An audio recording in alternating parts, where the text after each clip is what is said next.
Hey everyone, Mucklick here, and this is the low-intensity Spellbreaker build, capable of putting out very respectable DPS, keeping stability on itself with high uptime, and is very easy to play. The purpose of a low-intensity build is to be as effective as possible with the build itself, so that the gameplay requires as few separate keys as possible. This is not the top DPS build a Spellbreaker can achieve, but rather an option for when you are learning, when you want to chill, or if you have any impediments that may affect your gameplay. Drop a like on the video or sub to the channel for more content. Ring the bell for all future notifications. As always, my undying gratitude to all the supporters on Patreon and Twitch who keep this channel alive. More on how you could support at the end. Let's get started. Equipment: full Berserker stats with Runes of the Scholar, main hand dagger, offhand axe. For this LI build, we aren't using a second weapon set, so use whatever you like there. Sigils of force and accuracy on the weapons, Relic of the Thief. Specializations are Strength, Defense, and Spellbreaker. Strength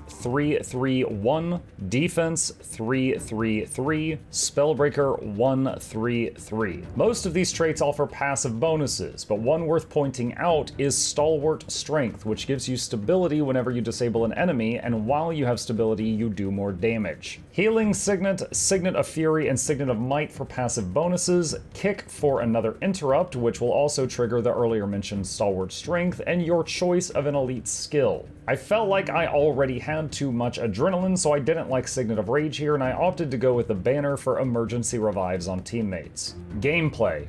Our F1, 4, and 5 are our big damage buttons, but we want to make sure we have stability when we press them so they hit harder. Your dagger 3 or your kick will give you stability and CC the target. So just use 3, then 5, 4, and F1, and if those skills come back up and the 3 is on cooldown, then use kick instead, then 5, 4, and F1. That's it, just 5 buttons total.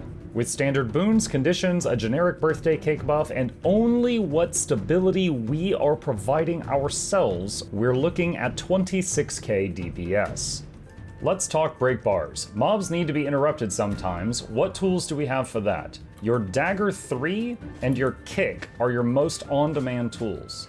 If you bring a second weapon set, you can use CC skills from there as well, such as maces. Additional utility. If you need to avoid an enemy attack, consider using full counter instead of dodging to do more damage. I often found myself having enough excess adrenaline that this was a frequent option. Your dagger 2 is a movement skill, use it for when you need to close the gap. If you bring battle standard, you can use it to revive and save teammates who are down. And that's all there is to it. If you eventually master this build and have more brain wrinkles to spare, there are more complex builds that you can graduate to if you wish to do so. Another massive thank you to the supporters on Patreon and Twitch who keep this channel alive. Your support makes it possible for us to spend more time researching builds like this and working with the finest video editor on earth. If you enjoyed this video, please consider hitting the like button for the YouTube algorithm, leave a comment with any tips and tricks on this topic, and subscribe for more content.